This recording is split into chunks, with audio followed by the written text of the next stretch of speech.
we all have our favorite genres of music, right? And for artists, it's okay for you to listen to different things, experiment and add things and experiment.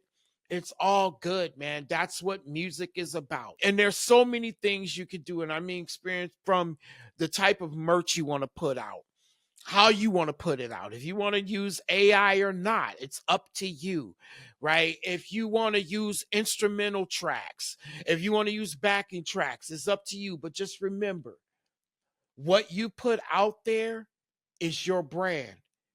And if you want more people to like it than dislike it, then make sure you put out a damn good one. Don't worry about what all these other people say. You just get out there and do it. If you want to be a conceptual guitarist who uses backing tracks and you just solo on stage, go for it.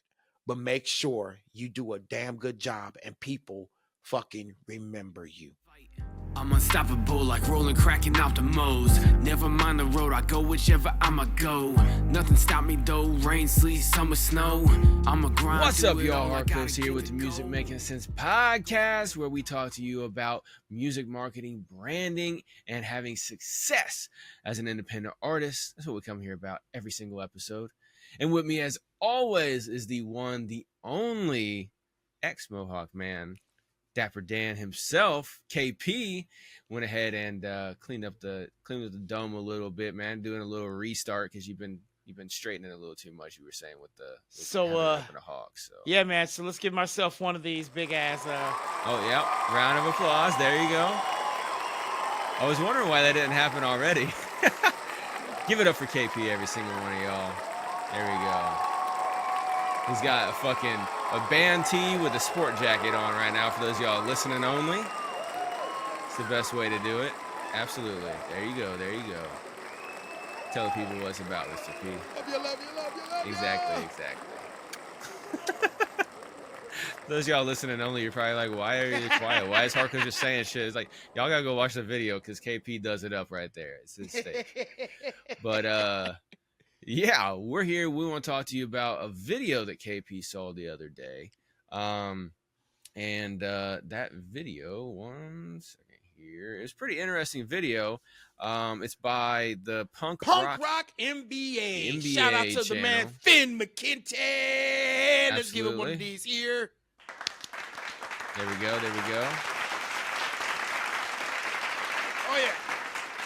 Absolutely. And this one is called Rockism is Killing Music, but it might be too late. And it's a very, very interesting video because as he was going through, and KP can break it down as well, but as he was going through the video, I was sitting there listening, and, you know, I grew up on rock. I listen to rock a decent amount, but I mainly operate in the hip hop space, and that's, right. You know, that's my big love when it comes to music.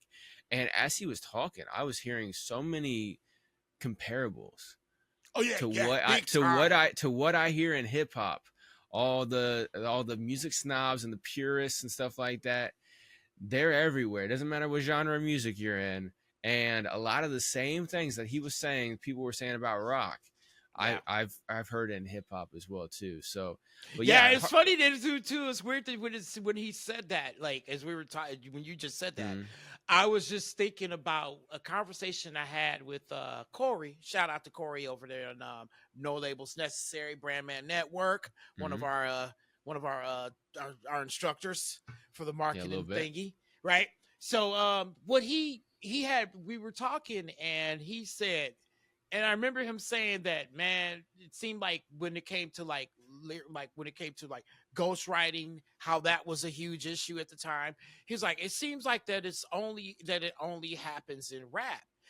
And at that time, yeah, I could see where he was totally coming from. But then as time goes on, right, and just this year pretty much, and right. Which was not when we had that conversation about, I would say about 2 years ago. Corey and I had that conversation, and now it's like, damn, I'm sitting here listening to this, and I'm like, You know, I wish Corey and I could go back and have this conversation now. I think if we would have the conversation today, we would be like, damn, that has totally changed, man. Like, wow, we're seeing ghostwriters have been a thing for a while, especially in it's hip-hop. been a long time. You know, because I mean, you know, people have always been pissed at Drake for fucking doing it. People were pissed when Kanye had Pusha T do a lot of his stuff. People were pissed off whenever Nas, he wrote that he finished this one album. It was the one right after he got a divorce from Khalees, and it was not a traditional Nas, and it felt like he really wasn't in it. And a lot of people were saying that he had that whole thing ghost writ to fulfill the deal so that he can make some money to pay off the fucking alimony or whatever with Khalees. And so, and like this was the 2000 aughts, maybe 2010, you know what I'm saying? Somewhere around there, 2012, somewhere in there. And, that ghostwriting has always been a thing, but it was interesting in that video, the Rockism video, that he actually talked about that as well too, how people will be like, hey, why is there 5 writers credits and stuff like that? Well, I mean, obviously if you have a band of 5 people, there's that, but if you only have a band of a couple people and you got names on the writers credits that aren't anyone in the band, I can see where people will be like, yo, what the fuck is going on, you know? But that's also because, you know, some people, even Tech Nine has one of his boys, I can't remember his name off the top of my head, but one of his boys is like one of the main people that help him write. And I'll remember it here in a few. But KP, what is Rockism? Because apparently it's been something that's been around since like 80s. Yeah, see, and that's the crazy part. I've never heard of this term until Finn just said it, dude. So, and as long as I've been into, and unlike, well, Harkos and I do kind of have a similar background as far as when it comes to music, both of us being from the Midwest. But yeah, we both have rock and hip hop influence. Yeah, with rock and hip hop, right? Really heavy. But I got super into rock and metal since I was 6, right? And I've never heard that term until then, but I do notice what it means, okay? And I didn't want to say it, and I'm quite sure Finn didn't want to say it either, but it's a white American-centric mindset that has been built throughout the years of rock and roll being white music, and anything that doesn't have that white-centric aesthetic, it pretty much is deemed as not rock. It's not real, right? It's not real music. Yeah, he was kind of covering a lot of that too when he was saying how, like, you know, even bands like Sum 41 was not considered rock until they did a shout out of like Led Zeppelin and stuff like that, and Iron Maiden, right? Yeah, and Iron so Maiden, it's like that holding on to that. It's like, so what is they're holding on to the golden days of rock, right? Yeah, the golden days of rock, and that's back where, in the 70s and 80s. Yeah. And the crazy part is that when I look at it, and like I was saying, what I wanted to add on to it was, I feel that's really important, is that's why a song like, when we've talked about this before, like the song from Cinnamon Babe, Taking My Culture Back, because the song Rock and Roll is Black, right? Yeah, I remember that. That's why it got taken down from, it's gotten taken down from TikTok, but because And it was straight up because the way white people felt it was racist, and they centered rock music around white culture. Right. Well, so that rock.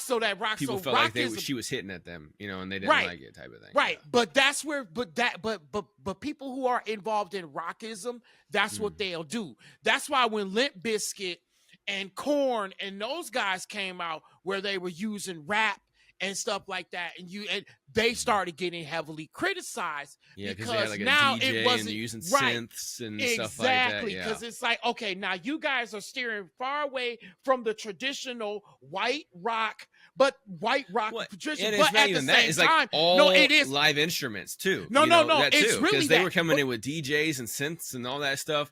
That's not you playing like a real music. I heard that a lot too. Hip hop's not real music because they don't play instruments, type of thing. You know what I'm saying? You've heard that a bunch too. And I think that's where it goes as well too, is a lot with, like what he was saying in that video was, a lot of bands are getting shit if they use backing tracks, because like Avenged Sevenfold, for instance, in some of their music, they have like 7 guitars playing at the same time to give it that great sound.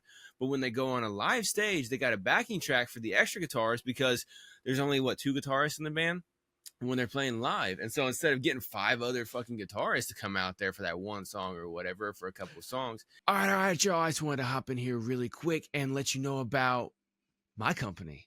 I know a lot of times we're sitting here talking to you about all the different companies that rock with us here at Music Making Sense Podcast, but I just figured I'd hop in here really quick and let you know about my company and the services that I offer. Now, my company is called Apex Music System, and you can find that over at apexmusicsystem.com. You can find a full list of all the services that I offer over there in my company. If you're a podcaster or you have an online business or you're an artist, I can help you out with anything, all right? I got services such as website building, email marketing, video editing, social media management, ad management, creative content, strategy, consultations, and I can help you out no matter what your budget is. Now that's key right there. I got great prices. Plus I have a wide variety of low, medium, and high tier services, so I can help you out no matter what your need is. So make sure you go check out my company over at apexmusicsystem.com.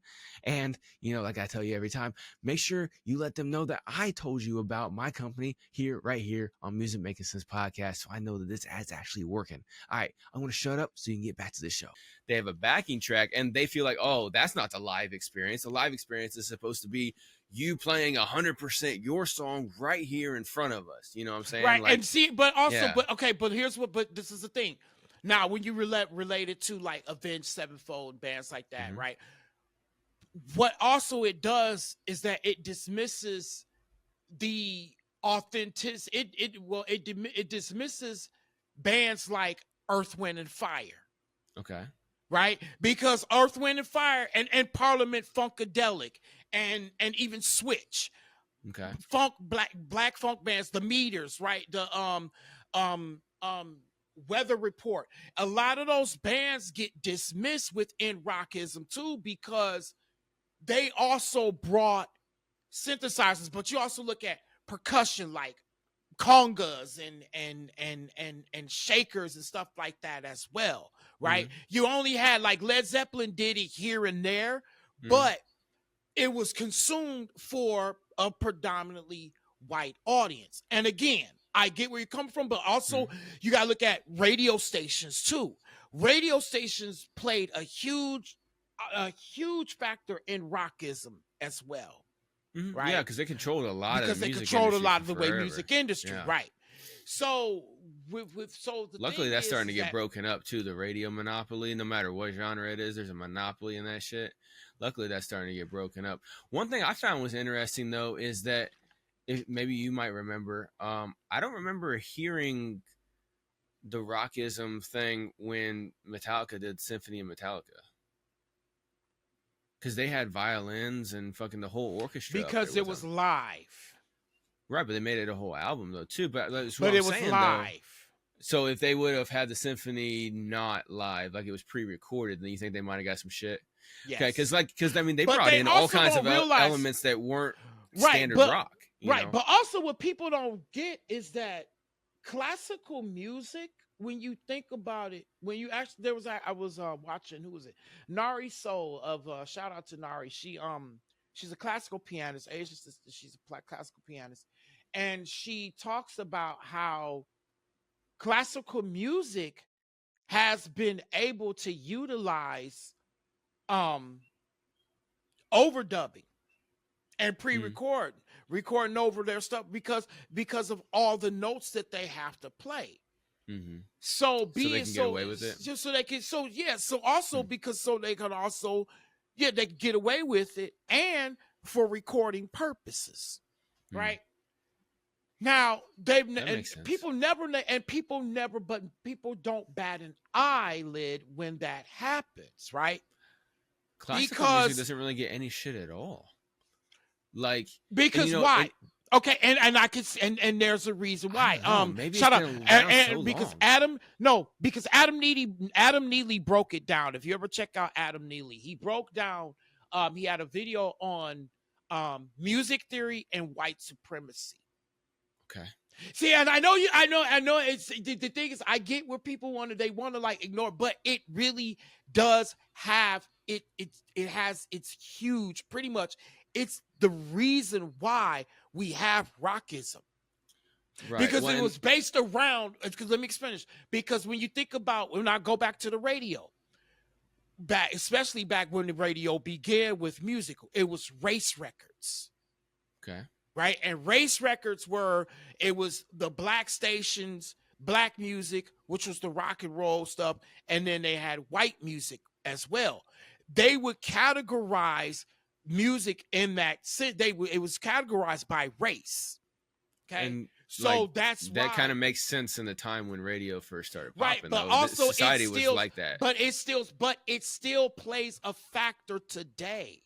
That's why rockism still exists. Okay. You see what I'm saying? That's why right. I'm not. And having backing tracks in hip hop is still front of pound as well too. I think that there's a music snobbery that's above that as well too, that lies on the surface a little bit more. What you're talking about is more of the undertone with it. And no, it's not the undertone. It's the base of why it exists. Like, okay, like undertone. You're sitting here saying, like, as you sitting here saying about with why they got why are people against sampling when it comes to hip hop? Because it's like you just made that you just said it. No, I said backing tracks, not sampling. I'm talking about backing tracks when you're doing a live performance. Sampling is perfectly fine in hip hop. No, but it's frowned upon by music critics. It's frowned upon when you think about with Katy Perry. Katy Perry was a great example. When Katy Perry started using more hip hop in her sound, they said that it was not. They pretty much said that she was using the sounds of the jungle. They pretty much lowered her sound. But then did they pretty much say that, or did they actually say that? They did actually say it. Okay. I was reading it. Okay, that's fine. But here's my point. But you're saying that you said pretty much. That's why I was like, did they pretty much? They straight up said it. Because inferences and straight up saying. No, they straight up said it. They straight up said it. So, right. But what he was talking about in this video. Let me finish though. Go ahead. Thank you. What my point is, and again, I keep saying this because rockism is just pretty much a word for it's white centric. It's a white centric way of saying that if anything that is hip hop, dance, or any form of black music was not considered rock, even though rock and roll came from black people. That's why back in days in radio it was called race music. Right. They're still using that form today. They just use a different word, which is rockism. Right. And in this video, he was actually talking about when people do live performances. Like I said, he brought up Avenged Sevenfold with having multiple guitars in their music when they're in the studio, as opposed to as a live show. He was even brought up people like Tool and I think he said 9 Inch Nails or something like that. Tool doesn't use backing tracks. Okay, but he was bringing up 9 Inch Nails does. Right, he was bringing those people as examples as to how intricate their music is in the studio version, because they have all the different layers they'll go in, like, you know, with multiple different guitars and stuff like that. And he said that, like, him personally, like, he prefers the studio version better because it has all those different layers in there, as opposed to when you go to a live performance, if they don't have multiple people up on stage with them, they have to use a backing track to give you that same experience at the show and to give you that same sound that you're looking for. And that's, I get what you're saying 100%, but that's a lot of what he was pointing out specifically in this video, right? I get that, and I know Because, you're yeah, right. But at the same time, and that's I just kind of what we no, came you to talk asked me- about was that. Right, but you asked me about what rockism was, and I'm breaking down what rockism is. But Yeah, I and just said, honestly, like I was saying that Yeah. it was just he was saying it in a way where it was easy to digest, but I'm gonna just give you the hard ass definition of it. That's all Okay, I that's was fine. doing. That's perfectly fine. All right. I thought you were going to go with what he was talking about in the video. No.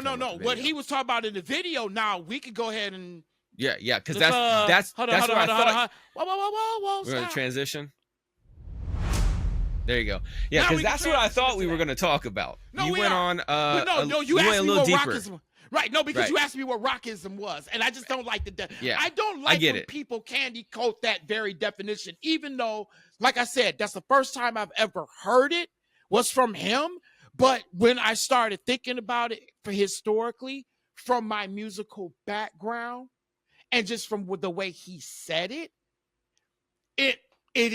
that's really what it's a Eurocentric way that was used to pretty much anybody.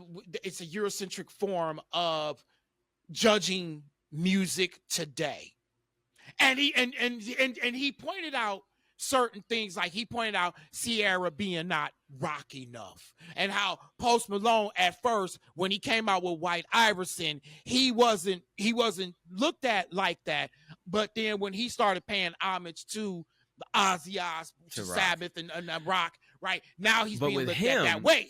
Let me speak That on way. him for a second, though, because with Post Malone, I could 100% get where people are confused about him, because he came out making very poppy stuff. He called it hip hop. That's not fucking hip hop. That's pop, right? It's a very pop style rap type. It's not even rap. It was You kind of consider it like it's Drake. You kind of consider it like a Drake kind of. He was a feel. like Drake. Yeah, he was. I agree. I totally That's what I'm agree. saying. Yeah, I like totally his agree. his Yeah, first stuff I when he was totally coming agree with out was a Drake style, you know, like Mhm. that Rockstar song and like some of these other songs. You know, I would be better now, better now. That sounds like something that fucking what's that chick that used to date Mac Miller?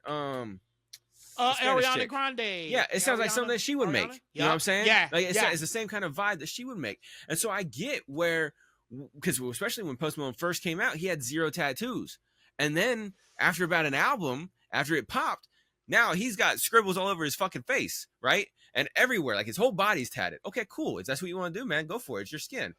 But then, like, he's like, oh, you know, like he started going into like, oh, I love, like what he was saying in that video was Post Malone was saying, you know, oh, well, I love Pantera and, you know, all these other, you know, metal bands. And people were like, okay, that's cool, right? But you don't make that kind of music. And so he's like, oh, let me grab a guitar real quick, right? And he started doing that stuff. And people were like, what the fuck? Because all of a sudden you go from one whole different genre to another one. But then, like you said, he paid homage by doing like a whole Nirvana covers and stuff like that.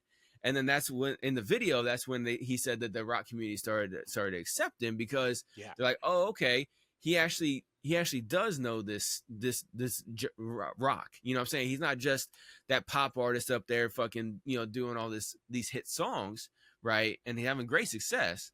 But, you know, when you know, it's just like when MGK, he kind of touched on MGK a little bit, but when MGK goes back and forth, right, it confuses people as well too, because like we talked about a few episodes ago, whenever you are portraying yourself as one way, right, but you're multifaceted as an individual, as a creative individual, you know, like me and you, we both like rock and hip hop, but and you're also both, and if you're also a multi-talented artist, right, exactly. If you're well. multi-talented too, fuck, look at Jamie Foxx. Like, you can't put a label on him. He's just Jamie. You know what I'm saying? hard, What yeah. he's a funny ass comedian. He's a hell of a fucking actor. He's a fucking musical genius. Like, he play fucking piano like nothing. He can sing his ass off. Like, he probably builds rockets too. I don't fucking know. You know what I'm saying? Like, this dude is like a fucking savant. You know what I'm saying? Not an idiot savant, like a real savant. You know, like a real one. and real talk. You know what I'm saying? Like, because so some people are very, very talented, but even still, some people are just very multifaceted. You know, Mhm. so whether it's Post Malone or whether it's fucking MGK, or I mean, there's a million different examples where people bounce back and forth between things that can make them very, very confused when it comes Right. to like, who are you? What box do I put you in? You know? And I it mean, could be the slightest thing. You're so right, because like even with me, like, and shout out to one of my teachers, Howard Fancher. Shout out to Fanch. But like he gets, it's crazy how people don't understand when you're a musician at times. You start you start learning different things, right? yeah, Because that's something that we have to do, because we're in a very independent, people driven type of business, and you learn skills as you go along, because they become either necessity or out of drive, out of want, yeah. right? And when you're very So you, creative, it just and when you're very flows. creative, it flows, right? Mhm. So recently I just got back onto Facebook, guys. And Yeah, he has. yeah, I just got back on the Facebook. And so Fanch asked me, what instrument am I playing now? And I had another buddy of mine, a coach, who asked me if I'm still playing my drums, right? And Right. I thought about that, and I said, well, and I was like, well, I've been focusing on my singing. I've been focusing on getting my whole image together and stuff like that, Mhm. right? For Charno Vale. Right. But it's like at the moment I didn't want to really express. I was just like, yeah, I'm still doing the drums and stuff like that. I'm still fucking with them, right? Sometimes and, it's easier just to say yeah instead of going yeah, to just depth. sometimes it's just easy to say yeah, because Yeah. because people will get confused. Yep. Like it's like they don't understand that. Yeah, look, guys, I can sit back and play my drums now, and as time has gone on, I've got a different approach to them, or Mhm. I'm gonna go a different route with them. Like I said, one of the things I want to do is get it set back up so I can start doing some sync license and rock stuff, Mhm. right?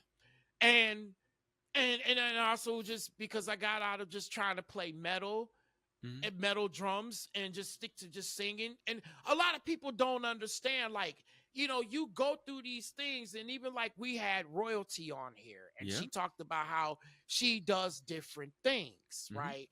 And let's get into where we talk about with one of the things that happens within rock that that was being discussed, and we were talking about MGK, is that Mhm. they're like a lot of rock fans, and then the thing about Rockism is that they can't believe that you have you're working with 5 different songwriters, like lyric writers, Right. who write songs. Like they're like, oh well, what the hell are you doing? Like one time Especially when they're not in the band. If especially it's when the they're not band in the coming together. band, Yeah, right? yeah, We're the yeah. band. Like there was one time I heard there was an incident where Lemmy Kilmister, rest his soul, the bassist and lead vocalist for Motorhead, Mhm. he wrote, I want to say Crazy Train. He wrote the lyrics for Crazy Train for Ozzy, Right. right? And people are like, what the hell are you talking about? Are you serious? Like, I'm like, okay, It happens sometimes. it happens. Especially when you're like chilling with other creative people. Like maybe that dude was hanging out with Ozzy one day and Zach Wilde or some shit, you know what I'm saying? They were just riffing and fucking all of a sudden came up with it, and then he's like, yo, Ozzy, here, go ahead and take it, bro. It's all you, man. Just give me some credits.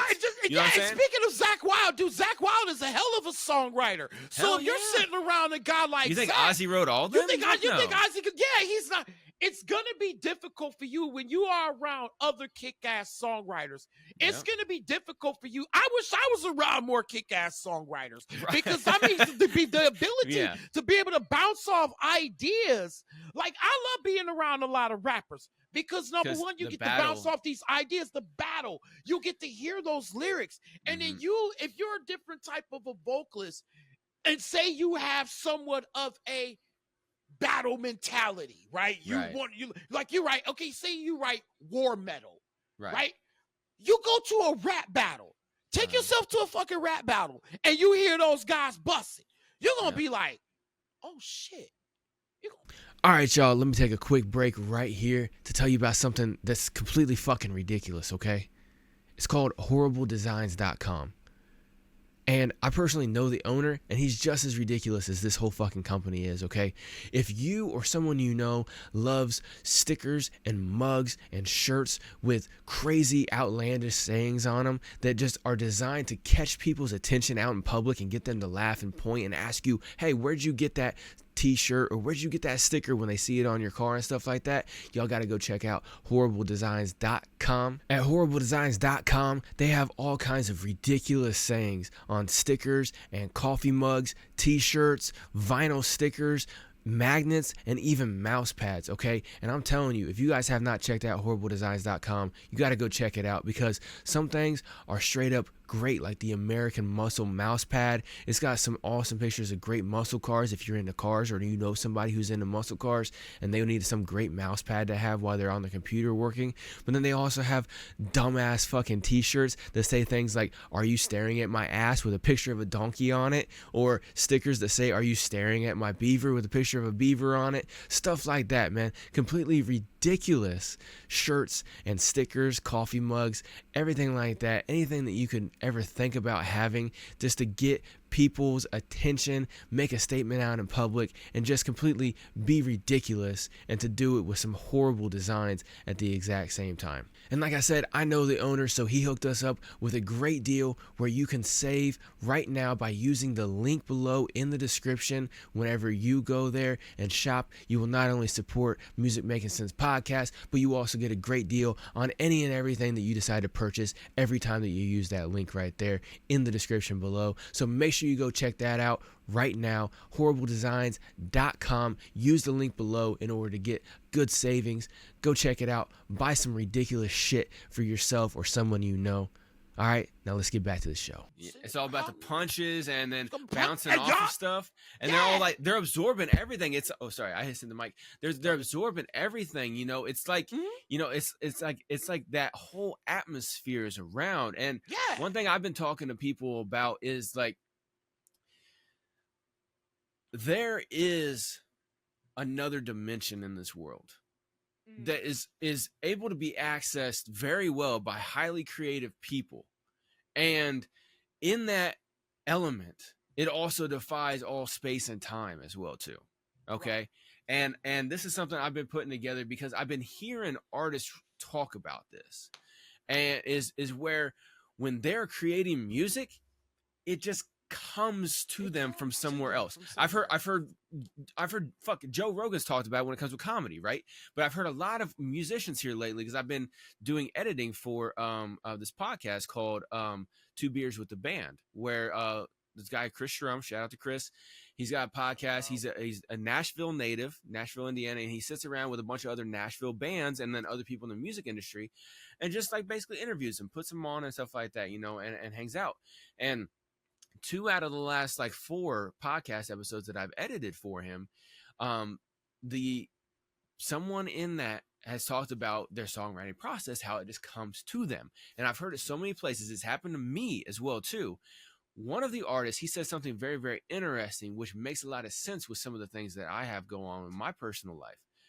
He said that he used to compose, right? He used to write compositions and stuff. Mm-hmm. And he stopped because one time he was be sitting there writing, and he had daydreams about something negative happening to one of his, all of a sudden he started daydreaming, right? And something negative started happening about one of his family members, right? I'm not going to go into detail. It's his personal business. We actually edited it out of the episode because he didn't want it in there. But anyway, and so like he put it away. He's like, oh, what the fuck? That's weird, right? You know, put it away or whatever. Came back to it like a week or so later, and that daydream started back up again. Right. And he wasn't even trying to think about it again. Right. He put it out of his mind. Well, then he's like, okay, we'll put it away. Well, and then something very similar, negative, happened to that family member he was thinking of. And so he burnt his fucking composition that he was writing because he felt like it had manifested it somehow. But in reality, dude, there's a movie out that's like that. I can't think of the name of it, but I was listening to it to do a piece for it, a trailer piece. I can't think of the name of it. There probably is, but I think it's a real thing, because whenever I am creating music, right? Mm-hmm. When I'm creating, it's like it's like I'm looking out of something, not my eyes, right? It's like I have a daydream going on as I'm building it. It's like the only thing I can think is like there's like another realm right in front of my forehead, like above and here. You know what I'm saying? Mm-hmm. And it's like I don't know how else to explain it besides that. But as I'm sitting there writing, it's like I'm in this ether above my own fucking head, outside of Right. my head, accessing this ether. And the Right. same thing happens in my dreams sometimes, right? And I just had another one last night. And what's really interesting is in the fall, I had a dream about this girl that I had messed with. I tried dating her and stuff like that. We ended up just messing around like once or twice or whatever, and that was about it. Well, I had a dream about her like a year after the last time I had talked to her, right? Just randomly popped in my dream, had a dream, she was pregnant, right?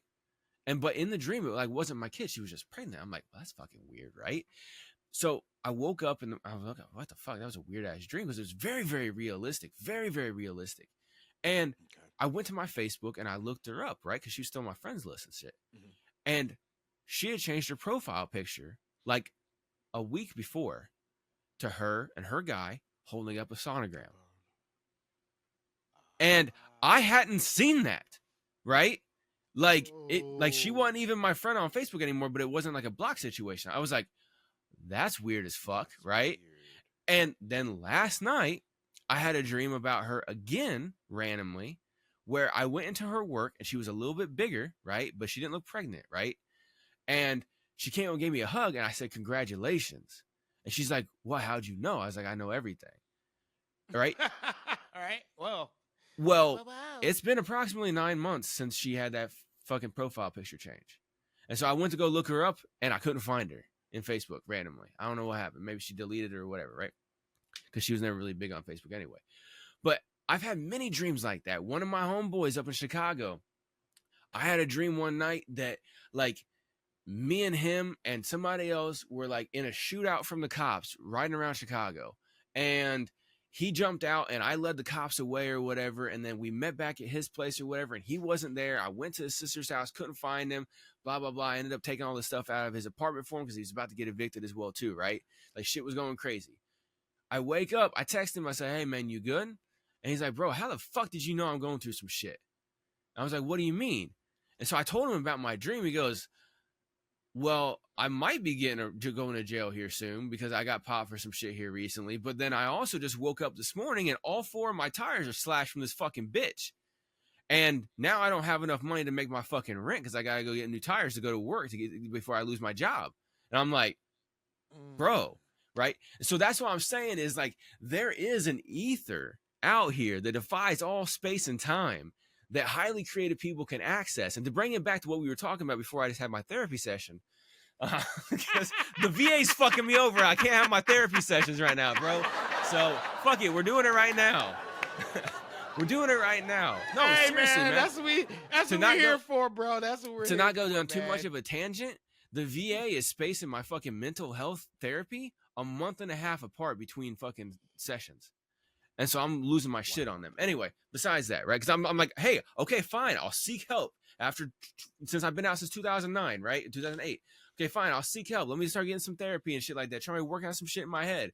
And now they're dicking me around. So fuck them. Anyway, to take this back around to the creativity, what I think is that the more creative the person is, the more they can access like this universal dimension where everything is accessible. And the highly creative people like that, they can't just stick to one genre. They can barely even stick to one fucking avenue of employment. You know what I'm saying? Like, you know what I'm saying? Exactly, right? Me and you, KP. You know what I'm saying? We're both, like, you think about, we bounce around from one thing to another thing, nothing to another thing. You know what I'm saying? Like, you know, people look at you, you're like, oh, you're a metalhead. Then when you made your jazz thing, like, what the fuck, right? But then you get on here and you can, like, you know, you can sing some R&B shit. People are like, whoa, what the fuck? And then, like, with me, I fucking sit here and, you know, spit the best hip hop tracks ever created, right? I sit here and do that. And then, and then like whenever, like today, all day, I've been listening to Alice in Chains MTV Unplugged. You know what I'm saying? Like, and I'll be singing the fuck out of it, right? And I'll be singing the fuck out of that. And then some days I'll be singing the fuck out of T-Pain. I don't think I can sing very well, but I love it. You know what I'm saying? Like all these different things. And so like no matter who the artist is, when they have multifaceted interests and likes and stuff like that, the music snobs, no matter what the genre is, you can't keep these fuckers in a box, man. Like, you can't. Like, as much as I don't like MGK, he can go pick up a guitar and do rock shit if that's what he does, and people like his rock shit. Fuck it. When people come over, and when he comes back over to fucking hip hop and rap and shit, and he does some shit and people like it, which I don't, but people like it. Okay, fine, cool, whatever. You know what I'm saying? I mean, that's the crazy thing about me is that I think actually he's good at both, and he probably is. I don't know. I have my disposition, my fucked up disposition in my head, but it's all Eminem's fault. It's all Eminem's fault. But I actually do think he's really good at both, and he has to be. Just me. He has to be, for doing as well as he is success wise.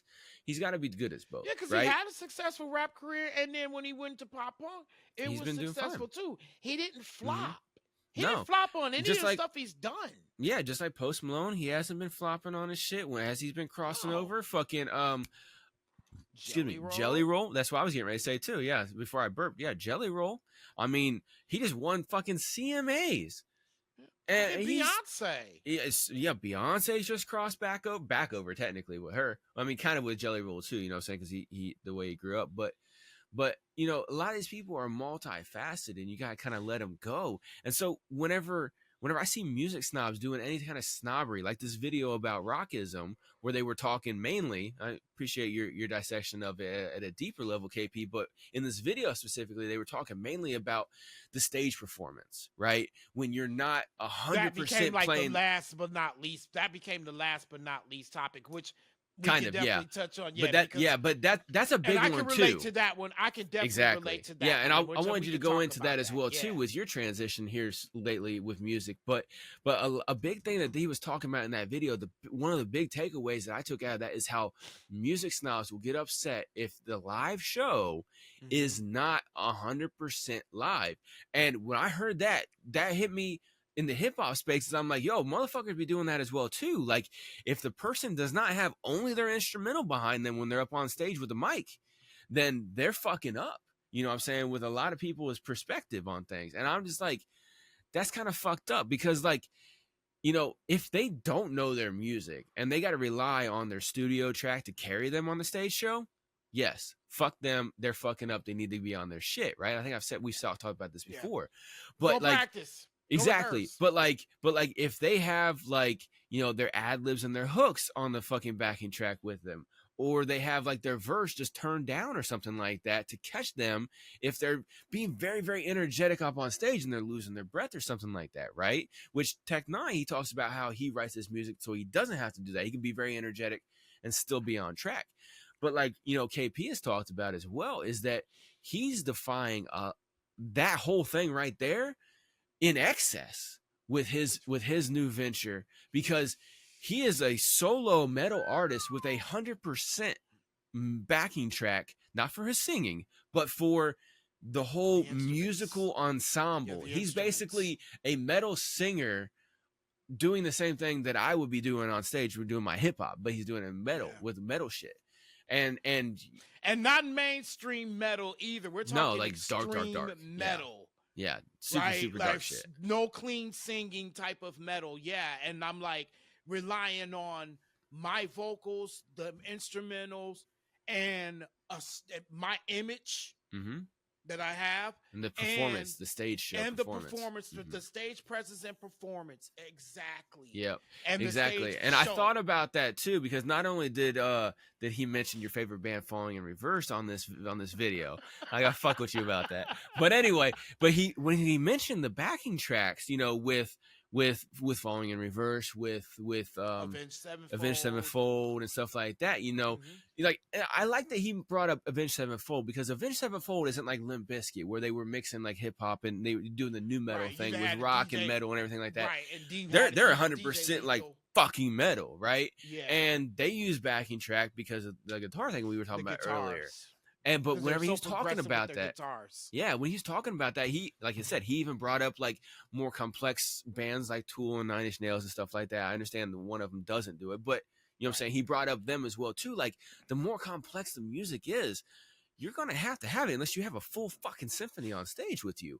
But at the same time, it doesn't have to be like that, because KP, he can play some music, but his main instrument is his vocal box. Right. You know, and his stage performance with his creativity for the visuals. And so him having backing tracks behind him for the band portion, honestly, it's a lot smarter, because he doesn't have to deal with one of them being drunk or one of them being fucked up on something and fucking the show up. He doesn't have to worry about somebody being late. He doesn't have to worry about somebody quitting. You know what I'm saying? He doesn't worry about all that stuff. It's actually or me more getting efficient. into it with them because of You my get- own Yeah, my own like your fucking issues. your past experiences with your bands where you've gotten into it Yeah. with your bandmates over personal stuff. But Yup. yeah, like personal takes on things. I'm but not besides that- perfect, guys. I ain't pinning real Yeah, roses on my besides black that, ass. right. Exactly. But besides that, like, but it's all about, like, people want to have, you know, the musical snobs always think that you know, you just can't take any shortcuts. It's all got to be perfect. how You got to be dare A you, plus how plus dare you, plus, yeah. right? And half of them don't Where's even your fucking play guitar music. player? Right, Yeah. and half of them don't even play music. If they at least practice what they preach, I listen to them. But if they don't do shit, if they're that fucking, you know, sitting on the couch drinking beer, playing fantasy football type in the music industry, then fuck them. in my Actually, opinion. from rock, no, I mean, I agree with you, but for Yeah. rock, it's actually a lot of the old school rock musicians that are complaining. I could see that. about. I could see Yeah. that, but I think there's there's I always mean, a definitely, lot of you're always non-musicians right that there, right? pi- But get at the pissed off same about it. time, oh yeah, but at the Mhm. same time, for this one, it's the rock musicians. I could and see it a because lot they of made them- their and that's way where- playing it 100% live all the time, and like their studio version sounded just the same as their stage, you know, and they Yeah. prided themselves on that back in the day. Yeah. But I think that was because the technology didn't allow for them to fucking do a lot of the shit. You know what I'm saying? Depends on how far back you go, honestly. But you know, the last couple of decades, technology has been available to where you can do stuff like that. I mean, Avenged Sevenfold's whole sound's based off of that. You know what I'm saying? And they still get up there and do their fucking their wannabe fucking Nightmare Before Christmas style shit all the time. You know what I'm saying? That's why I call them is the official Nightmare Before Christmas band. And, well, it's just the same thing as like when with hip hop, like today, like when you look at hip hop today, man, like the one thing that a lot of these people are tripping on is mumble rap and trip real on it. rap, right? yeah, I trip Right, on and it. you trip on it, like I you one of those segregate guys- between rap and fucking pop and hip hop, right? Like I said, Right. Post Malone is not hip hop, right? You know what I'm saying? Like I segregate like that as well too. I'll be Mhm. like, no, your lyrics have to be a certain consistency for you to be that hip hop vibe, right? And it doesn't matter what it sounds like, doesn't matter what tempo it is, doesn't matter the tone of the track or the category, whether it's a happy track or an angry track or what it doesn't, or a political track, it doesn't matter. For me and a lot of people like me who are fucked in the head, our perspective is that if you're not speaking about some raw real shit with a message, then you're not hip hop. Then you're pop or you're rap, right? And there's a fine line between that. But other than that, that's basically you're creating club tracks and you know, just the stuff that you'll see in pop culture more. You know what I'm saying? And like, even though Pac was a big part of pop culture for a while, his content of his lyrics were still hip hop, you know, based, because he was talking about messages and stuff like that. You know what I'm saying? I mean, like some of his most popular tracks are like some of his deepest message wise. You know what I'm saying? And you know, Dear Mama and Hail Mary and all of, you know what I'm saying, we can keep on going. But like when it comes to like Post Malone, like nah, man, like that's not hip hop. I understand he's got a message with some of his shit, but it's a whole different pop type. It's Drake. right? You know what I'm saying? So yeah, I'm a fucking snob when it comes to that shit too. So here's a question. So here's a good question. Since Yeah. since we're going to another, let's go to Really? this other one right here. I think we've needed All right. 5. We missed about 5 of those in this episode so far. Yeah.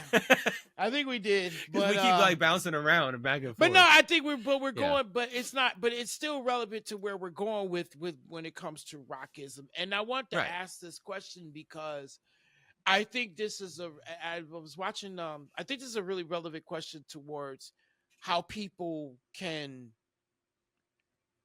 distinguish the type of artists they are, because there's two types. Okay. All right. And shout out to Natasha Brittle of Austere. She has broken this down.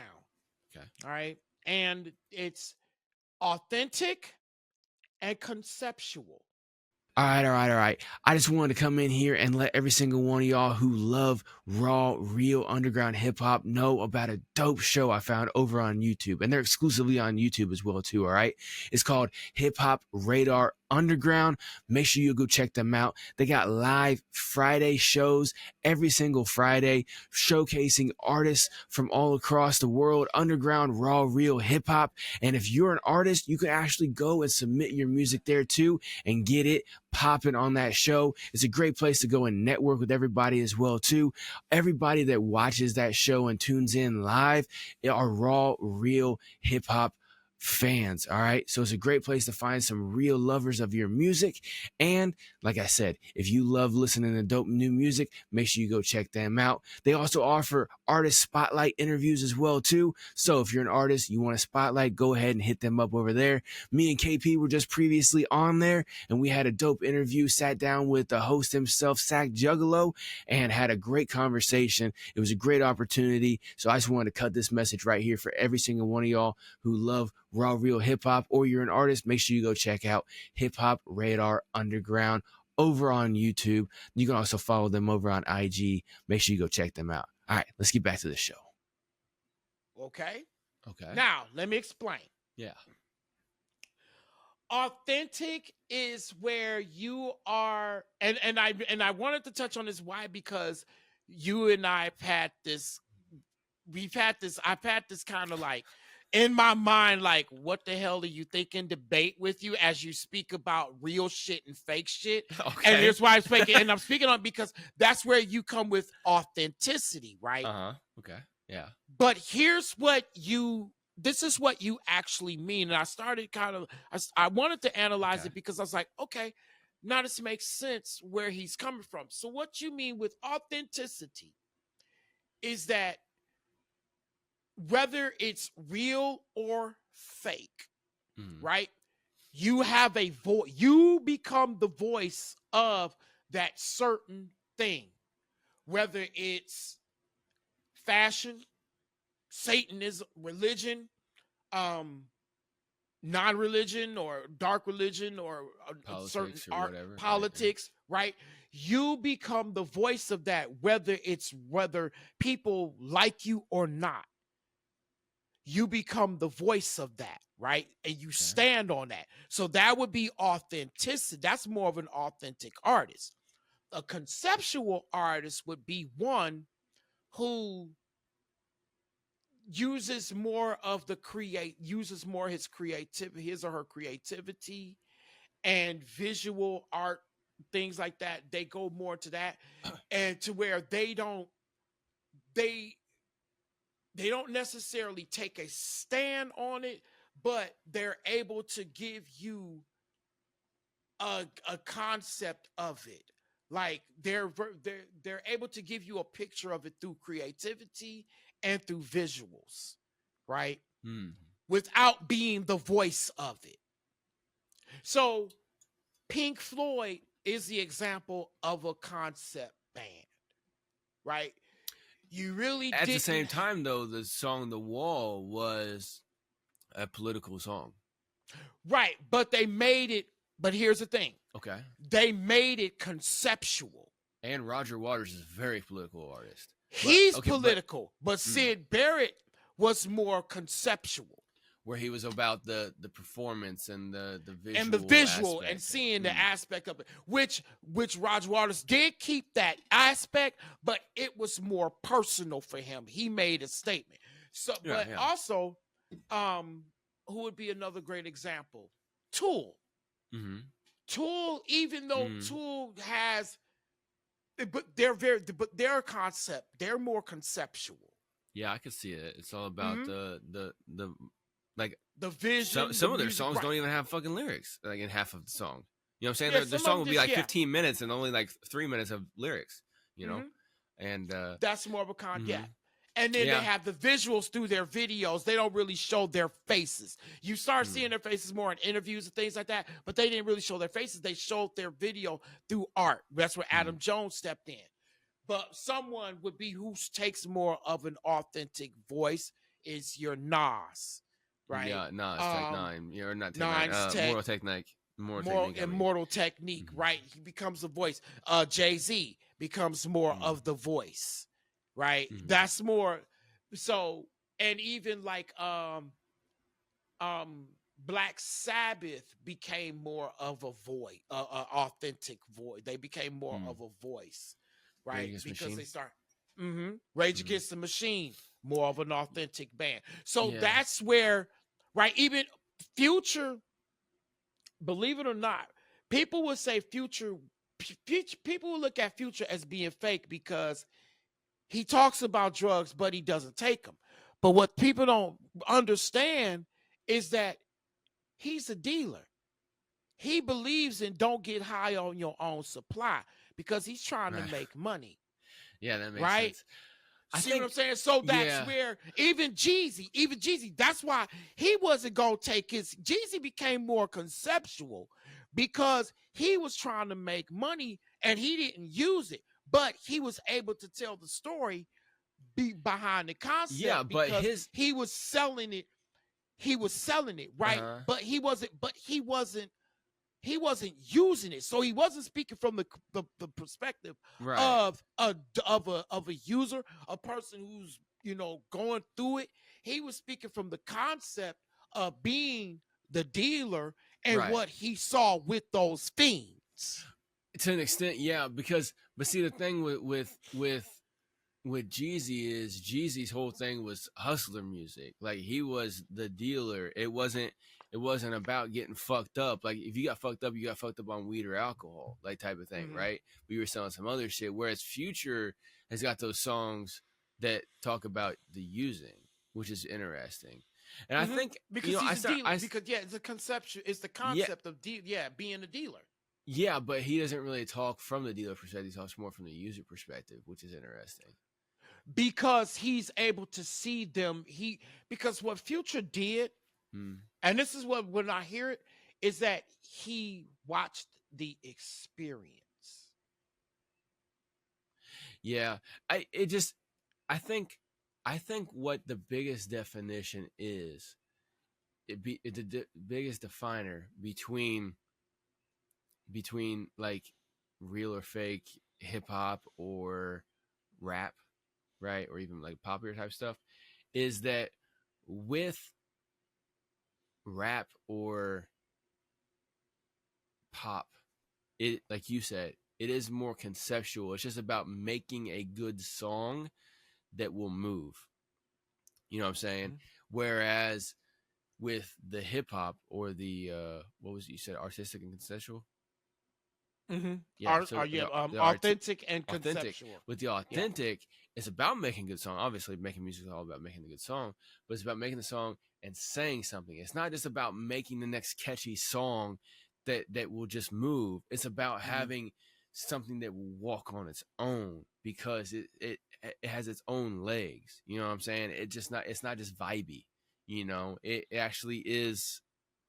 It is something solid. So I think stand on it. I think your breakdown has helped me solidify it a little bit better. Yeah. So that is a good point, man, because that's exactly what it is. Because you look at, like, Cypress Hill is authentic. They stand for weed. They smoke weed. Yeah. They are, it's their life, and they let people know that this is our livelihood. You see the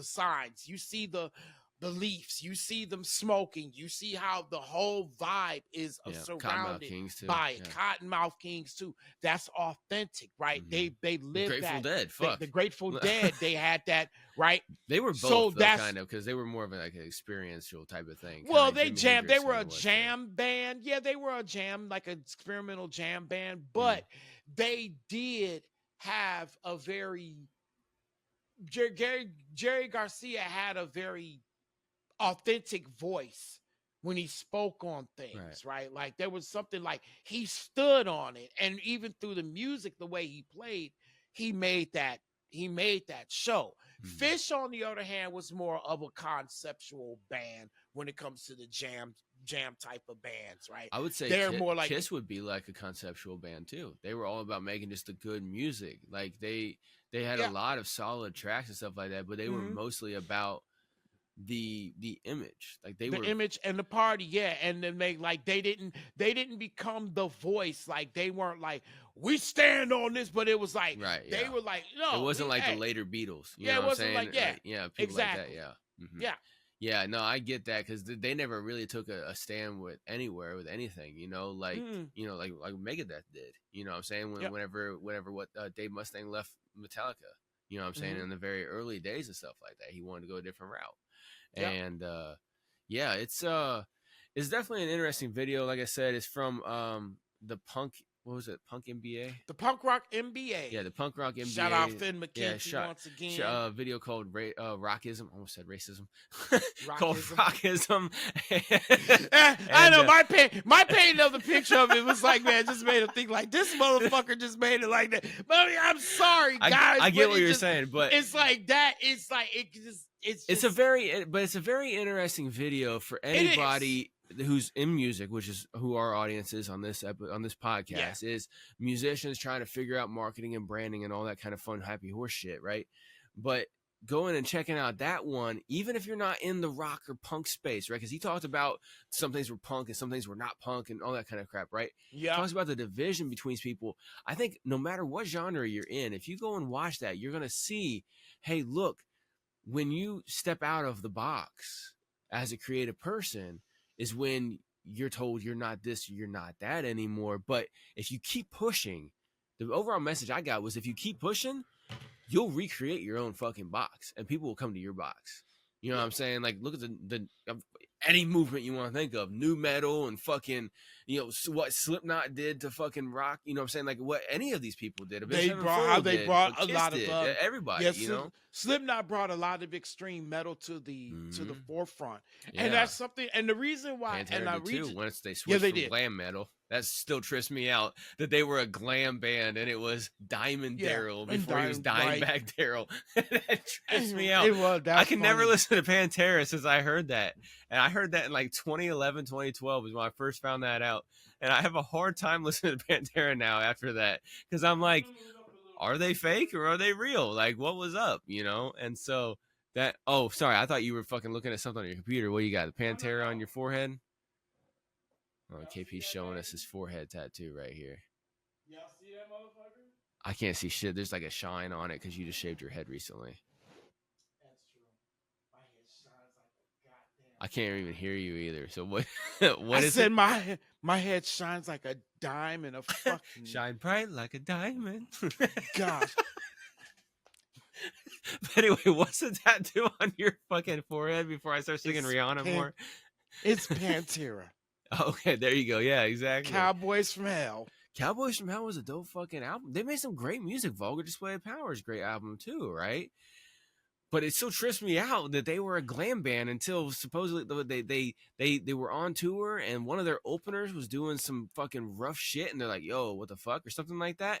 And then they ended up just switching their whole shit, and hopefully they at least gave that guy a couple bucks for their style that they stole off it because they made a lot more off of it than they ever would have glam. But their time that they were in, though, they needed to get out of glam because glam was about the end whenever they started popping off. And if they would have tried sticking with, they would have never made it anywhere. They had to switch, whether they heard it and stole it off somebody or not. You know what I'm saying? No matter what the story is, you want to believe, they had to make that transition because it was time. I mean, Metallica was paving the way. There's a lot of other bands that were paving that way to going towards more hard shit and get away from the glam stuff. Even Nirvana and the grunge thing. The grunge movement was a big one as well too. Yeah, that was a little bit later because I think Pantera came around in the late 80s, right? Same time frame?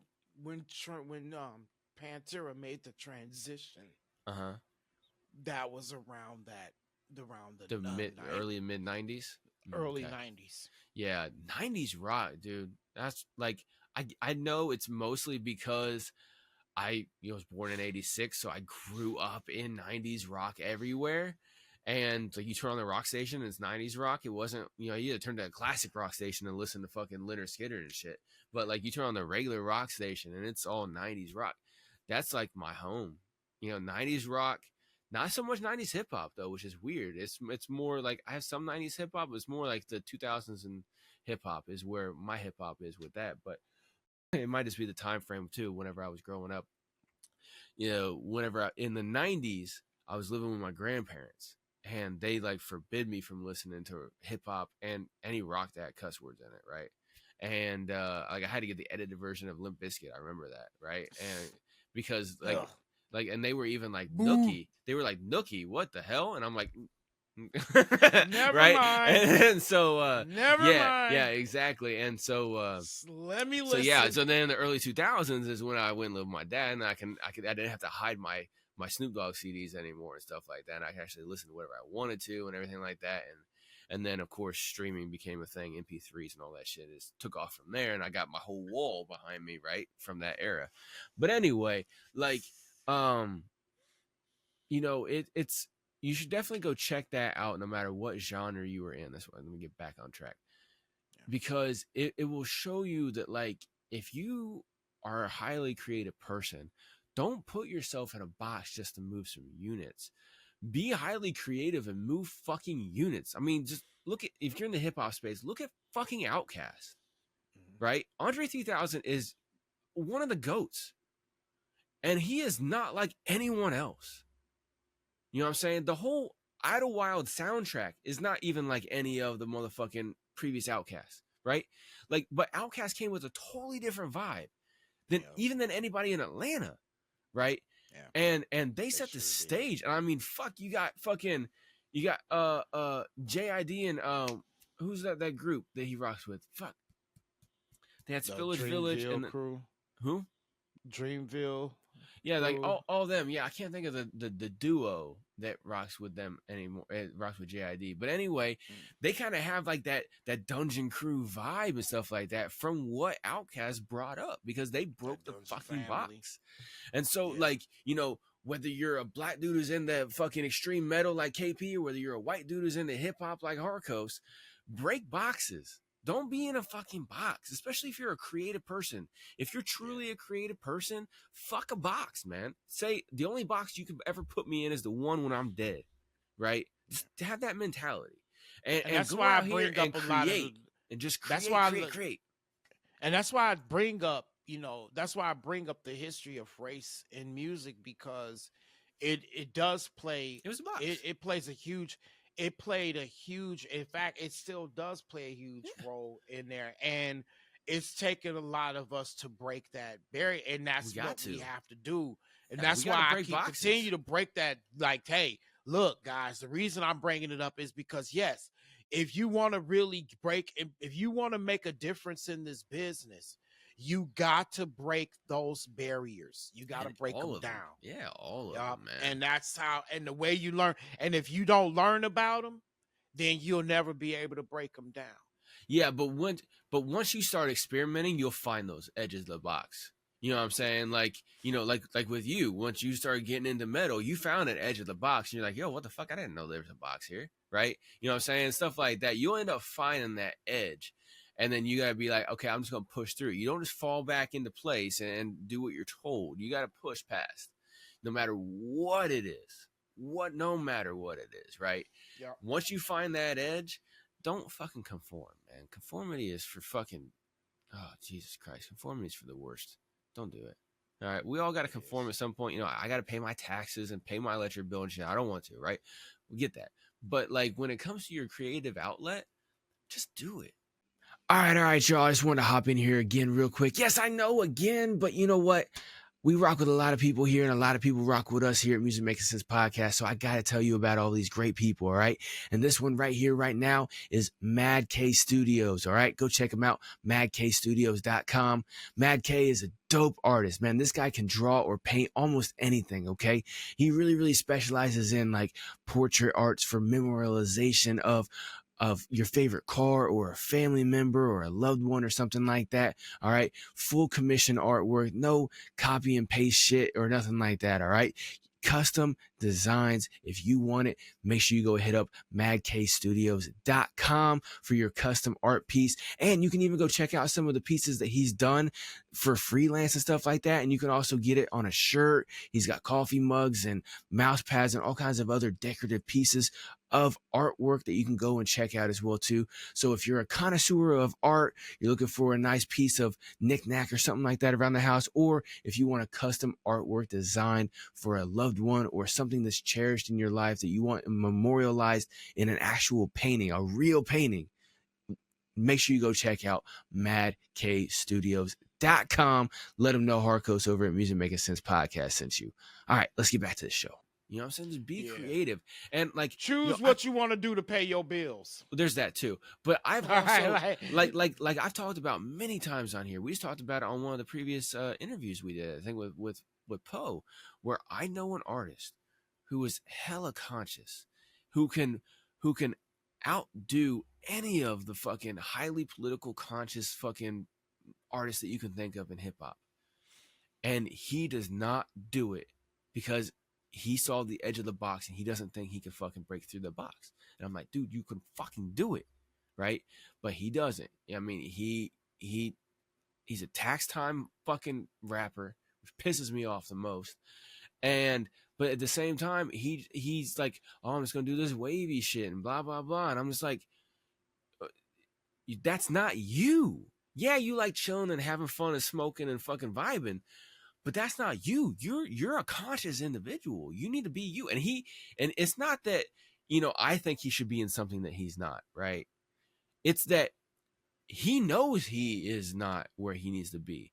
But he's like, well, J. Cole started out doing pop shit and everything like that. If I was your girlfriend or whatever the fuck. And Nas ended up calling him out on exactly. that. And then he switched.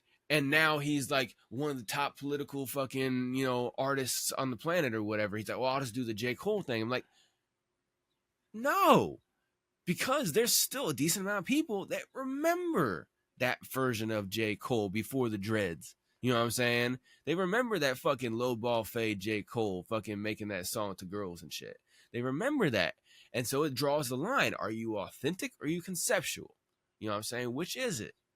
And it makes people not 100% know who you are. And I like J. Cole music. Don't get me wrong on that. But, like I scream at this fucking dude. And sometimes a lot of people don't like to listen to Harkos because Harkos is too right all the time. You know what I'm saying? I think that's what it is, KP. I figured it out. Is I'm too right all the time and people don't like it. Right? And they're like, no, they got to assume that I'm wrong. Right? But KB's got a smirk on his face for those of y'all listening. Well, and the reason I'm smirking like that is because I'm like, well, maybe, and I started thinking about this. It's the way I say it. I don't think it's so much the way you say it. I think it's more so it's understanding that there are parts that it's like you have to be aware of and not always sweep it under the rug, if you will.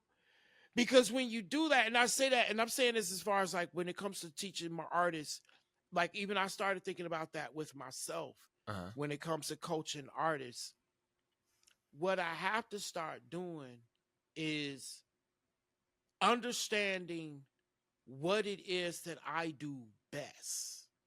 Mm-hmm. Instead of trying to go all over the place. Like when it comes to when it comes to giving a course. Okay.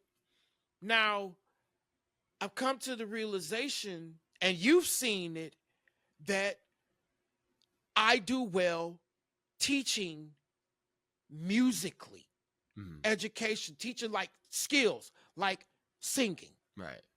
I do well in that when it comes to being more of an artist and focusing on the art, being an artist, working on your singing, your songwriting, that stuff. That's where my strength is in coaching, because I feel like that is the foundation of becoming a successful artist. Right. Now, when it comes to the part of when it comes to being the marketer and understanding, like really coaching the marketing side and teaching ads and how to do those things, the more administrative stuff, that is your strength, right? To an extent. And I Yeah. and I see where What are you talking about, where KP? I'm good at everything. Come on now. Fuck. I'm just playing around. But yeah. but yeah. your strength when it comes to the teaching, your strength is more in the definitely in the management, administrative admin, part, right? yeah. And management, right? Especially in the planning. I In think the that's planning, where it is. yes. Like a lot of people, they just don't plan. And I'm like, what the fuck are you doing? We're just throwing shit out there. Like, you know, what the fuck? Like I forgot to plug at the beginning of this, but I've officially launched my TikTok style music video course. Right? Well, let's give one, man. Let's give now. You got to get a chair for this one. All right, yeah. Yeah. Gotta get a big ass chair. Appreciate big one. But yeah, and Let so this one go. And so yeah, it's available. You got the long one, Jesus Christ. Try to wrap the show up here and you get the long one. Yes. It was a long time in the making, so there is that. Because I originally started it in like February. Right? But yeah, and it's been a process. It's basically hell of a June process. now. It's basically June now. Yeah, well, it's because I had to move a lot of shit out of my way. You know what I'm saying? There's a lot of stuff in my personal life that was in the way, and I'm finally getting that out of the fucking way. But I finally launched it. It's called TikTok Style Music Videos, and it's available on my website, apexmusicsystem.com. I'll probably put something up on musicmakingsense.podcast.com as well too, or musicmakingsense.pod.com. Do so, man. Put it out there. Put it out there, dude. But yeah, I mean, it's just and a let's course. get some ads behind it too, so we could get that Joker rolling. I'm working on that. Man. But yeah, I need to redo. Back. I need to redo the ad that you guys hear about me talking about my services. I'll put that in there. But yeah, it's. I mean, I got you back too on that, man. Appreciate it. And it's basically it's about how to create content in an efficient way, and to where you can plan out and have 30 days worth of content. I'm still working on the tagline, but it's basically 30 days worth of content in a couple days worth of work, right? And because you go out for a couple hours, you shoot multiple fucking videos, you know, one shot, one take shit. Then you come back home, you just do some simple edits on them. All you gotta do is put the words on the screen, maybe a little bit of a visual effects or something, but you don't have to do a lot of chopping and splicing and stuff like that. You just line, you just line the audio MP3 up with the audio from the video, silence the audio in the video, done deal, right? Easy stuff like that. And then you just chop it up and schedule it all out to post, right? And so in a couple of days, like literally like 8 to 16 hours, you could have 30 days worth of short form content out there and like 5 or 6 fucking long form music videos, full length music videos, right? And they can be creative, they can be entertaining, they can be engaging with your fans as well too. It all depends on how you make them. And so, and then I have that paired with my AI description generator, where you take the lyrics from those short form videos, put it in with my AI script that I have in any AI you want to. And it generates a good description for social media that's got hashtags and it's SEO'd, right? It's only got like 5 hashtags, but it's SEO word driven in there as well. And what that is, that both of those paired together is, like you said, KP, one of my strengths. It's coming up with planning and organizing and putting the plan in place. And then simplifying things for people as well too. It's like, look, it's not that complicated. You know, and I think that's what it is too. Is like, the reason I said, is it a lot of how I say things? Because I know I can be very confrontational, very abrasive and stuff like that. You know, we both can in different ways, right? And sometimes that's what highly passionate people are do. You know, we're both very passionate people. When we're on our passion kick about whatever it is, you know, it's like really like beat you over the head type of shit. I do that all the time. Like I have people all the time that I can see it in their face whenever I'm just like giving it to them. I'm like, oh wait, I'm beating you over the head. I need to chill, right? Because I'm like, and what I'm going a little too hard, right? And so I got to chill it out, I'm saying focus. But what I'm saying with this one is that, like, even for me, like, there with me studying like visual artist identity and things like that. Like, That's a good way I for you. feel that, Absolutely. yeah, it is. And what I'm feeling is that with this artist in particular, Mhm. because of your approach to being an artist, it's pretty cut and dry, Mm. right? Like, it's not, there's not there, you don't have the image, you don't have the mind, and I think you don't have that mindset. And I feel like the reason why he's like fighting against you with the wavy stuff is because it's, you don't paint the picture for him Right. as why he would be a better conceptual artist or a better conscious artist, right? If you could paint the thing is that if you would paint the picture for him, then that's where I think I would come in. Yeah. Is that if I had a chance to talk with him, like, I would be able to say, okay, dude, why do you want to be this artist? Instead of, and I learned this with one of my artists. I noticed I had kind of told him, I told him that he needs to sharpen his rapping up, right? Even though, yes, he did. But I remember the story, actually. But at the same time, it was the way I told him. Right. I could have done it. I could have approached it in a better sense. But at the same time, he had fans and people who were coming on to his YouTube saying this. And I said, one thing that you need to do is that at times we have to listen to the ones who are criticizing us, because they're the ones that's going to be our main fans. They're going to be the ones that's going to buy. They're going to put money in our pockets, right? And sometimes I felt like I felt like I did approach that maybe wrong. And because he was looking for a different idea, right? He was looking for more marketing.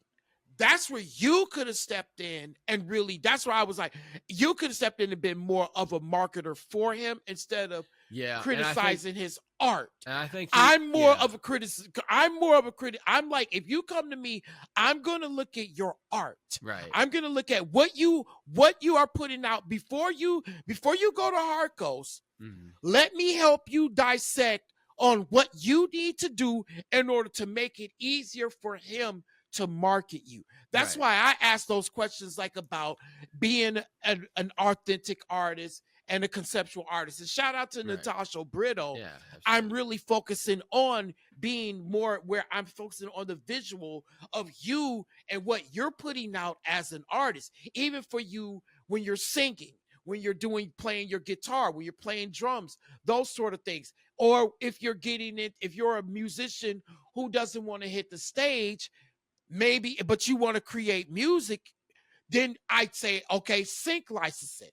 I have the access and the know-how and the knowledge of also getting you into sync license. So I focus more on the art. And even with people like the guys from the two bands and a beer, one of them said, I'm the character, right? Right, yeah. And that's something that is true. Like with me, being that I have that artistic I focus more on the art, whereas Harkos as an artist, he focuses more on technicals, what he wants to say, being more technical about it and saying what he wants to say, not worried about how he looks, not worried about all that other shit, right? It's just, look, I'm a rap, I'm gonna say this is how I feel. Put out, hey, you want a sandwich? Nigga, you better told you, here's your bologna, here's your bread, here's your cheese, and your mayonnaise or mustard, whichever one you will put on there. Make your sandwich, right? I told you how to do That's it. you, yeah, right? Yeah, that's And me. I'm inside the head, you're outside the body. Yeah, absolutely. That definitely makes sense. Yeah. And what I think it is too with him is that you know, he likes both. He likes the conscious shit, and then he also likes that I'm gonna fucking sip some lean and fucking smoke some weed and fucking vibe out type shit. I would know how to I would know how to give him a way where he can bring both of those into light, and it's just a way you have to show him how to paint that picture. I think what it mainly is for me is that I see him doing that stuff, but I know he's conscious as hell. And me personally, being inside my head, being like a matter of fact type of guy, like what you just said, where I'm like, hey, it's A, then B, then C. I'm sitting here, I'm like, you're conscious as hell. I know you are. You know you are. You have certain things that you stand for. That voice needs to be in the culture since you're a 20-something. You know what I'm saying? Yeah. You're a 20-something. You need to be out there. Put the, in the video, put the lean down and talk about some real shit. You know what I'm saying? Talk about the stuff that you talked about on the track you did with me called Hard Times, right? And like, if you go and listen to that song, you type in Harco's Hard Times, right? Go and listen to fucking the whole track because it's a dope track. But you listen to my featured artist, right? That is what I'm talking about, because his lyrics are on point, his metaphors are on point and everything like that. But when he is talking about stuff in there, it's on point so much. I'm just like, why? Like it, your age range needs this. Like, he's still under, I think he might just be 30 or something. But like, I'm like, the people that look up to you for this fucking stupid shit, they need this kind of stuff. You know what I'm saying? And so that's where I come from, is like I'm trying to like give him a mission that he probably doesn't want. And so I think that's where I'm fucking up too. But I get 100% what you're saying, where I'm thinking of things on a logical basis when he is more of a visual thing too, as well too, Yeah. It's like it was a shout out to Kingpin off of Cheat Code. He said this, and it was one time he was like, one of this. He said something about people were like it was a rapper, I guess. He was wanting to like, I guess he was in the studio and he wanted to roll, wanted a blunt, and then he got cats all like, well, you should be focusing on the studio, and he was like, focusing on your rhymes. He was like, no, and Kingpin was like, no, what you should be doing, if you his homie and you know that nigga need to rap, you about to bust, you need to be sitting up there being his assistant, rolling his blunts so that he could get ready, so that he could sit there, get his smoke on, and get ready to drop his rhymes and do, you know what I'm saying? Get him in that mindset so that he could be ready to do his thing. Right? Don't always try to be.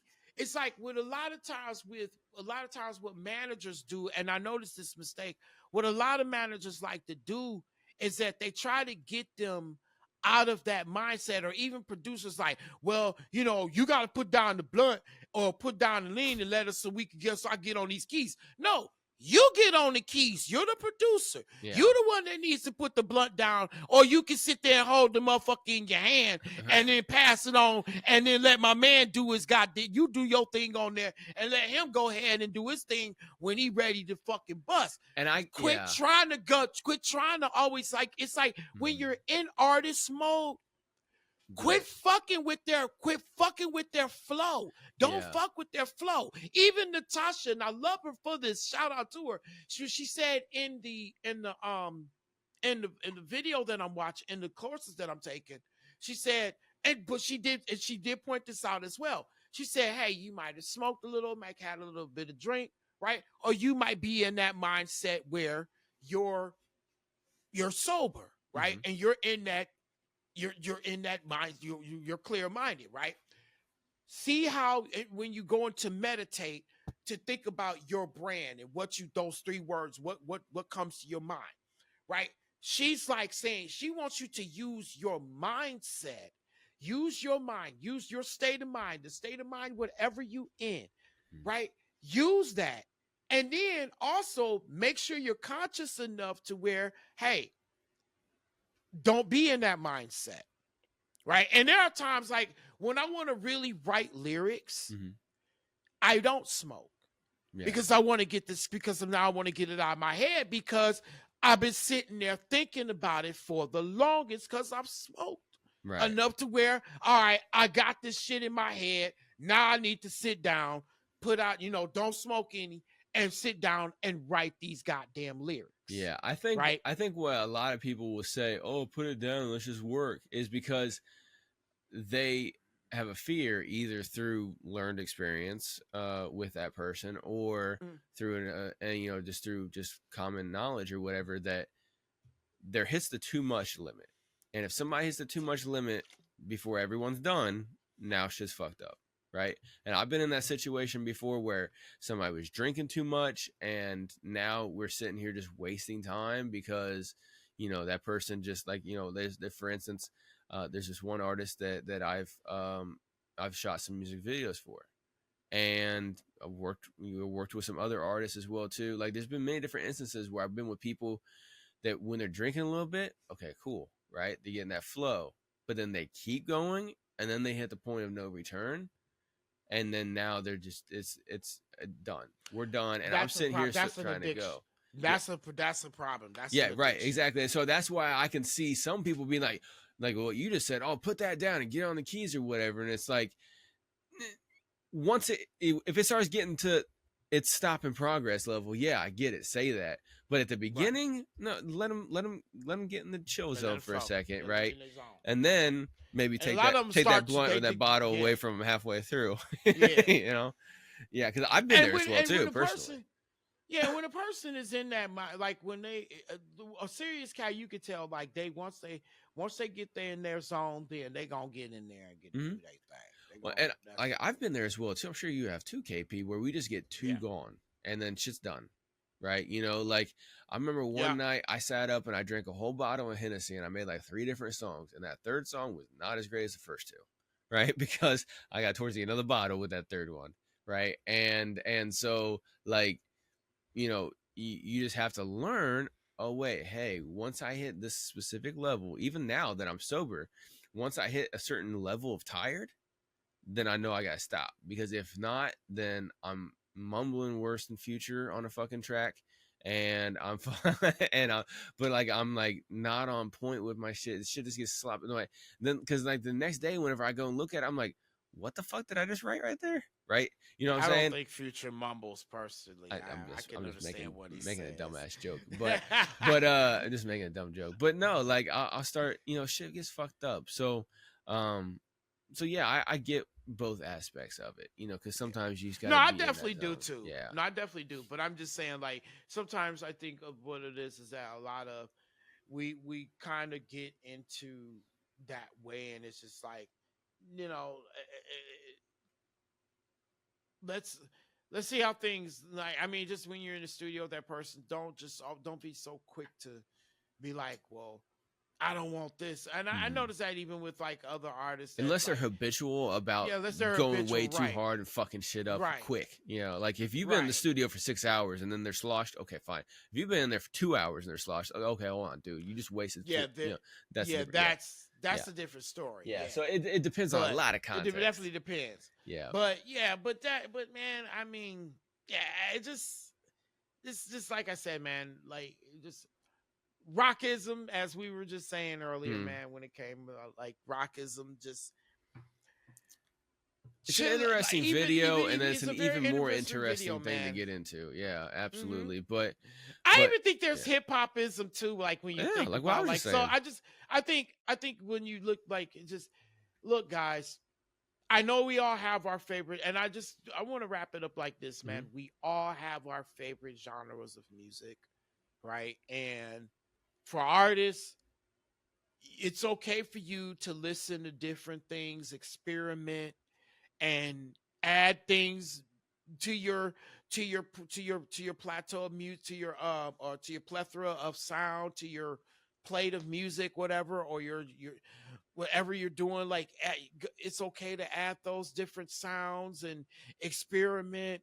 It's all good, man. That's what music is about. That's what we love to do. And there's so many things you can do. And I mean, experience from the type of merch you want to put out, how you want to put it out. If you want to use AI or not, it's up to you, right? If you want to use instrumental tracks, if you want to use backing tracks, it's up to you. But just remember, what you put out there is your brand.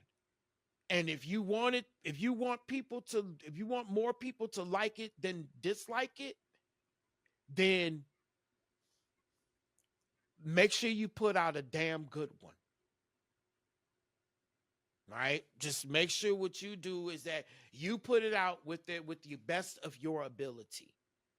Right? And don't worry about what all these other people say or do. you just get out there and do it. If you want to be a conceptual guitarist who uses backing tracks and you just solo on stage, go for it. But make sure you do a damn good job and people fucking remember you. Absolutely. Right? And that is where the intro for today's episode came from, is right there in that little end piece right there. KP wanted to put a bow on it. I think I'm gonna put that on the intro. That's a good fucking intro for today's episode, man. Chop it up a little bit, make it a little shorter, but absolutely. So, as KP just said, all of that. Plus, don't forget to like, share, follow, subscribe to Music Making Sense Podcast everywhere. MusicMakingSensePod.com for any and everything Music Making Sense Podcast, as always. And make sure you share this episode with at least one person that you know that could hear it, that needs to hear it, and that wants to hear it. All right. So and make let sure them know who we're powered by, dude. Absolutely. Powered by Riverside FM. Exactly. Riverside. If you use Zoom for anything, stop. Click the link below in the description for Riverside and go get you a free month of Riverside, and you'll thank me later. And actually, just thank me publicly if you want to as well. I even say stop your monthly subscription of using Zoom. Dude. Yeah, exactly. That's what I'm saying. Like, stop. Stop. Save your money. Yeah, save the money. Yeah, well, because the Riverside's cheaper, too. Yep. So, and it's better. It's so much better, man. Like, I've been using Riverside to edit, or not to edit, but to help me chop up clips. Yeah. And is with the text-based editing and stuff like that, and it auto finds clips based on the transcript, and it just helps me work. It helps me work so much faster. And it just helps me work so much faster, and it's so much better at getting the words right than any other program I've seen. I use Premiere Pro for most of the editing. Their fucking transcript text, shit is not that great. They get words wrong all the time. They'll get whole sentences wrong. CapCut, better. Still not as good as Riverside when it comes to getting that transcript right. I mean, they get almost all the way right. They spell my name wrong, but they get most of everything else right? And I get how they can spell my name wrong, right? But yeah, we're gonna get the fuck up out of here. Been a longer episode, but we want to cover quite a few things all in one. Like I said, 5 different times. Make sure you go check out that video that we mentioned as well too. If I remember, I'll throw it down in the fucking comments. But if not, make sure you go check it out. Rockism by Punk MBA something. Punk Rock MBA. Shout out to Finn McKinty. Yeah, Punk MBA young boy. And make sure you go check him out. Anyway, we'll get the fuck up out of here. Go ahead and play that funky music, KP. Word up, man. Let's see which one I'm going to play. This one. Oh, there we go. Yeah. Shout out to all the people who are sponsors. Make sure you go check them out. You've heard them all through this episode. Apex Music System, which is my company, the best company in the world. You can also go check out Tennessee Hot Sauce Company. Horrible Designs. Oh, yeah, there you go. Oh, yeah. HipHop Radio. That was the Raj from What's Happening. Exactly. If y'all don't watch the video, you're fucking missing out, especially at the end. Anyway, y'all have a good one. Holla, y'all. Yeah.